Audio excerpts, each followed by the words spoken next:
So what I'm going to do is I'm just going to give you an example of what we do in Schlumberger regarding fatigue management.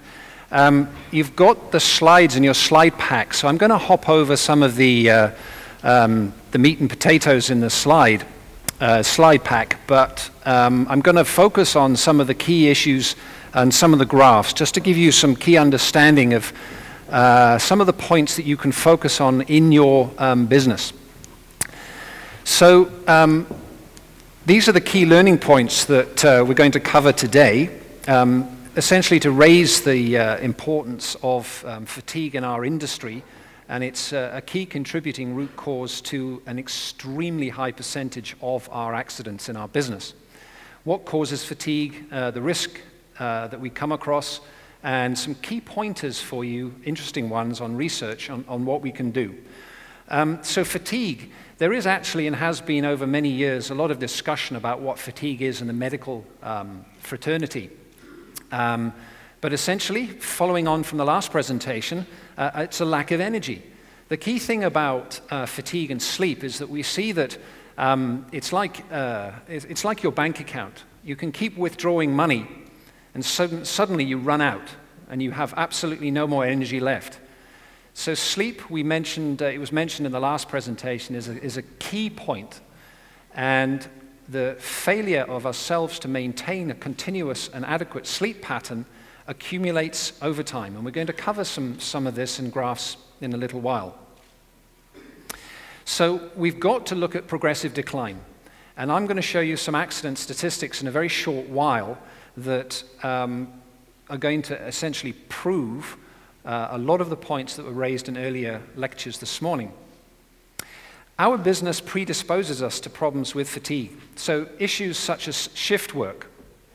Now, a lot of you will say, well, we can't avoid shift work, we've got to do it. But there are some key lessons we can build in with our fatigue management process that allow us to operate our shift system more effectively and efficiently. Working excessively long hours. This is another key issue, as well as frequent changes of schedule. And these can be people flying on international domestic flights and having to go straight offshore and work. These are all scenarios that you're all familiar with. But again, there are strategies we can deal with that. Also, typically, becoming aware of these issues is a greater part of the battle, as many of us don't realize that these are significant points. So fatigue. Falling asleep while monitoring equipment is a key problem. We had a $1.2 million catastrophic failure a number of years ago where somebody fell asleep while monitoring a very expensive piece of equipment. Now, any incident that's happening around 4 o'clock in the morning, as we'll see, fatigue is going to be an extremely significant contributing factor. The point about this is, as a manager, you might have strategic risk decisions that you've made that have contributed to the fact that this poor guy has had this terrible accident.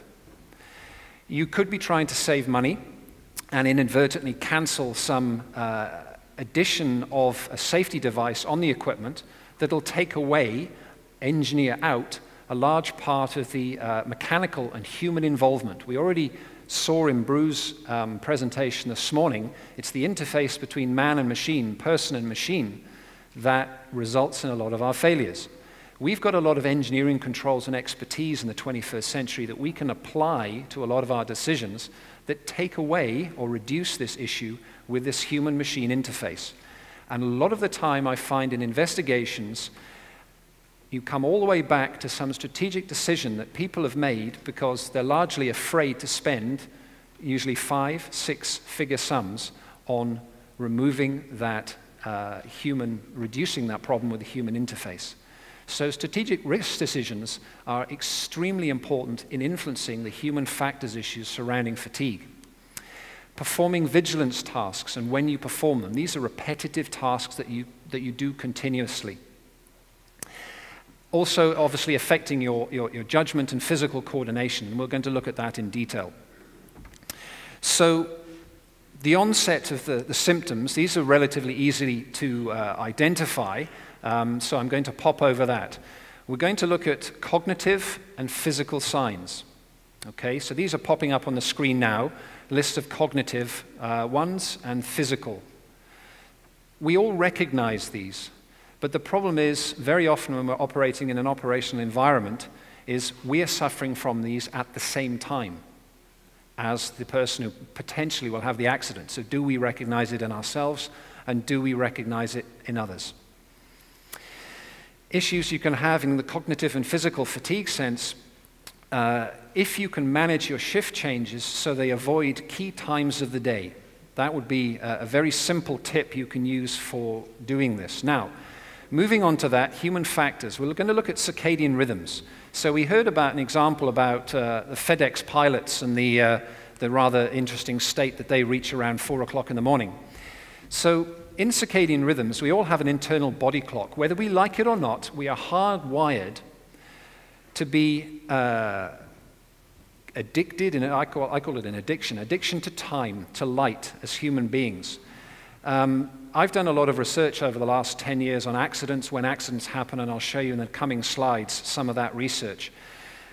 We can prove, for example, in Scandinavia, in Northern Europe, that we have a certain percentage of higher number of accidents during winter months than our operations in the Mediterranean and African continents, in the Saharan belt. And a significant reason why that is because of the lack of light during the winter months. We have significantly more accidents in the Q4, Q1 period than we do during the summer months. So our internal body clock is absolutely critical. This was first used to strategic advantage in the 1940s by the British Commando Force, who'd actually realized this. And they used to mount their commando operations to attack occupied France around about 3 to 4 o'clock in the morning. So this knowledge has been around for a very long time. But do we use this knowledge to help us to make strategic decisions in our workplace? And the answer is very often we don't. So you've got key parts of this circadian cycle where it's very good to operate, and key parts of this cycle where it's not very good to operate. This is the qualitative. Now, we're going to look at some performance data now, performing vigilance tasks. So this is one on straight hand-eye coordination. I've got a very funny little program. It's about it's shooting sheep. Test your reaction time. Very interesting to test that on Brew, if he's very good at sending Sidewinder missiles up people's arse. That would be very good to see how quickly he can do that. But we all have different reaction times. And it's quite fascinating to do this during different times of day, and also for those of you that like to use mobile telephones, to do this while you're using a mobile telephone, because your reaction time reduces significantly. So you'll notice the hand-eye coordination. That follows the circadian cycle very, very closely. Reaction times, response to stimuli, again, very simple. Conducting simple mathematical equations. You had a few examples just now. Driving, again, these all follow a very, very similar pattern. Again, statistically, you're very dangerous around this point, 3 to 4 a.m. That's a point in time that you want to avoid doing, if possible, strategically, if possible, key tasks. One of the ones we can try to avoid is shift change. If you could shift change statistically, more accidents happen on and around shift change in our business than any other period of time. So if you can make sure your shift change or your critical operation is moved away from that 4 a.m.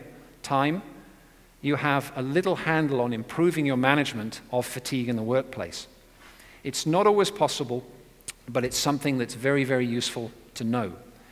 Now, this brings some flesh and bones to something that Bruce said in his earlier presentation. The top graph is showing us our alertness level. And the bottom graph, we're looking at a cumulative sleep that's lost. So significantly for us, you can see that when you start to operate, if you're operating on around this shift change, around about 5 hours of sleep, your performance plummets spectacularly. So if you're continuously operating where you only have about 4 hours of sleep in a day, your performance and alertness is going to be significantly less than somebody who has 6, 8, 7, 9 hours of sleep. Okay? Similarly, the effect of doing this continuously has this enormous paradigm shift around 5 successive days. So when you hit that wall of reduced sleep and 5 consecutive days of reduced sleep, you get an enormous drop in performance. Okay?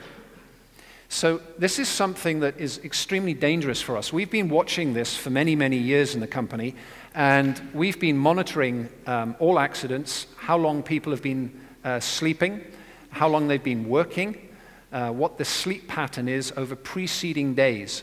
And looking at the base research, this is vital information for us. Cumulative sleep deprivation is a significantly dangerous problem in our business, also obviously in the airline business as well. Here are some statistics that come straight from the research that I've just released. We have up here the circadian alertness cycle, okay?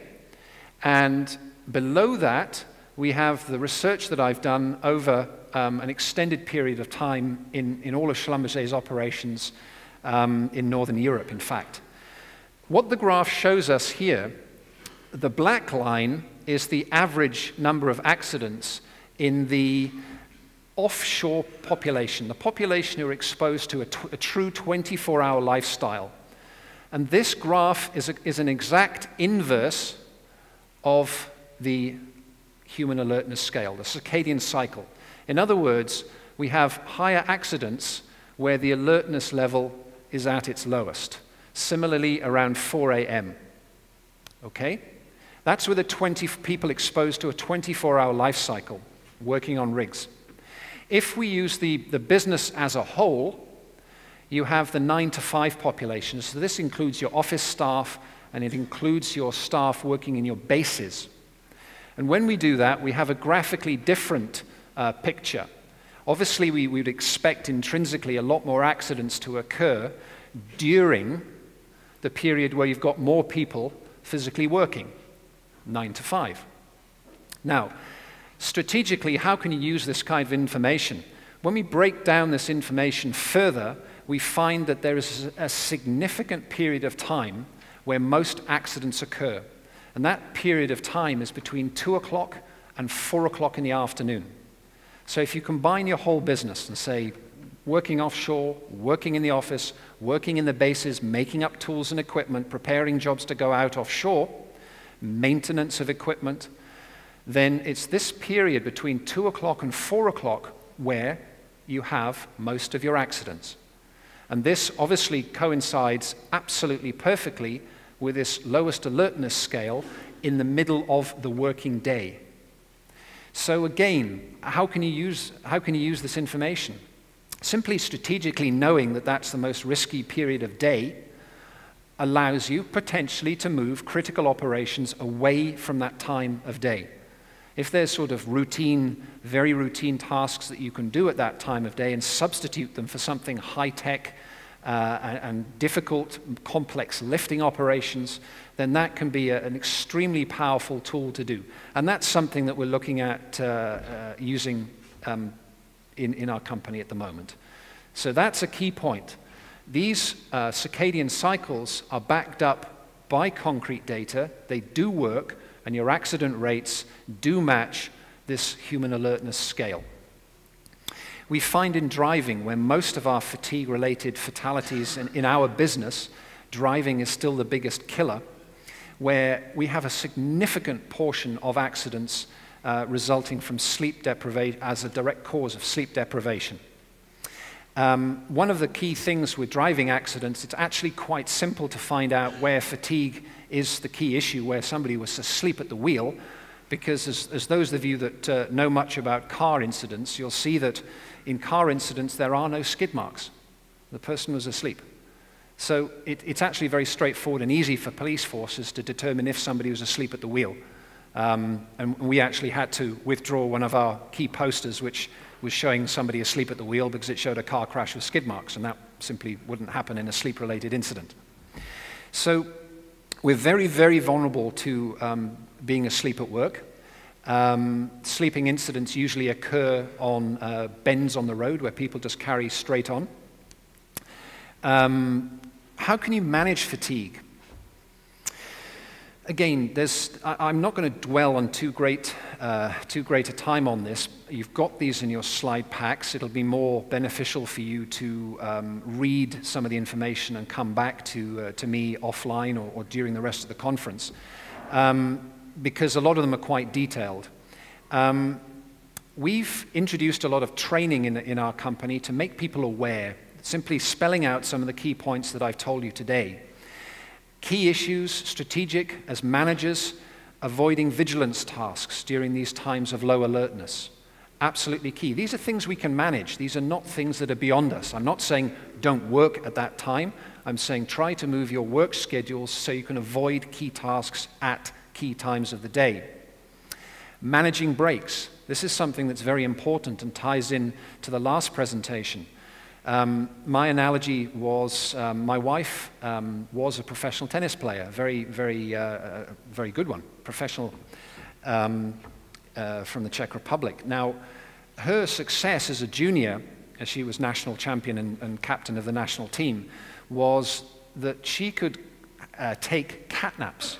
So in between matches and tournaments where you're playing 5 matches over a 2-day period, the people that statistically did better were the people who could, after a match, crawl under a table, literally, and go to sleep for 20 minutes.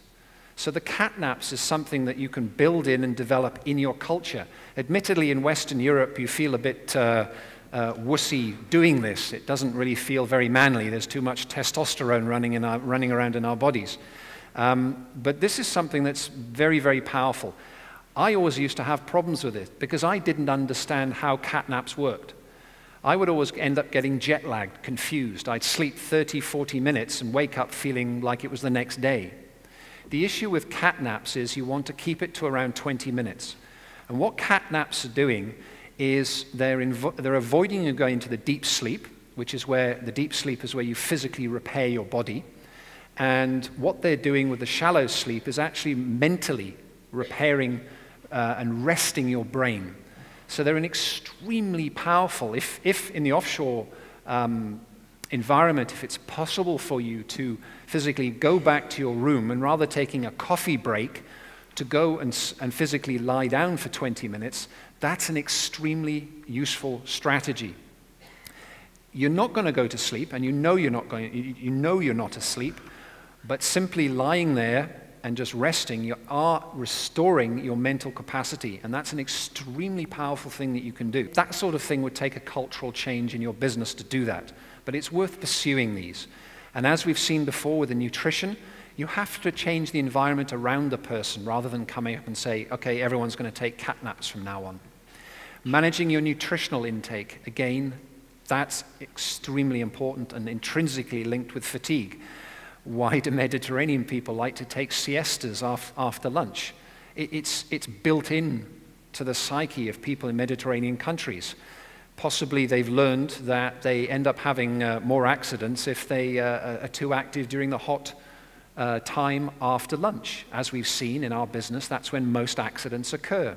So there's method in the madness. There's reasons behind these issues. What can you do as managers? There are a whole bunch of strategies. These are quite involved, and they're included in your slide packs. I suggest if you'd like more expansion on these issues that you contact me online or offline as I'm here. So I won't go into these in too great a detail. What can you do as an employee? Again, one of the key elements we discussed at dinner last night was the ability to stop a job. The courage to go to the oil company and stop that job. That comes again down to strategic risk, is knowing when your operations are reaching that threshold, when they're around 4 o'clock in the morning, and being able to stand up in the sense of a contractor to a client and stopping the job, or vice versa. And this again, to stop jobs culturally in a lot of areas, is something that we have to work on as a major cultural change. These are not things that are going to come easy to us initially. And maximizing quality of sleep. This is something that we see onshore and offshore is absolutely vital. We've just had a situation in Norway which comes into the Working Environment Act, which is extremely interesting, We found that our staff were being worked too high, stress levels were rising, and as health and safety managers, you have to find ways to convince your operational managers, usually in ways that will explain P&L, money reasons. Health and safety doesn't always work as a selling point, but if you can find finance and money reasons. So we had a very busy operation. We had a fixed number of workers doing that operation. Because these guys were getting worked too hard, the stress levels were rising. These guys were working too long at night, and incidents were starting to occur. We looked at the cost of all this. In Norway, you have to pay overtime when people work beyond the required working hours. And the cost of accumulated over a 6-month period was over $500,000 in overtime charges. So how can you use that strategically to manage your fatigue? Well, quite simply, really. How many staff can you employ for $500,000 that reduces the workload of that finite group of people who are now suffering extra stress because they're working too long hours? And that was the selling point to our managers. We found that we could employ an extra 10 staff for the cost of that $500,000. We increased the headcount and we reduced the working hours back to the regular working hours by introducing 10 people, and then we cut down on the fatigue-related incidents in our business. That's my little snapshot. So thank you for your attention. Thank you very much, Duncan.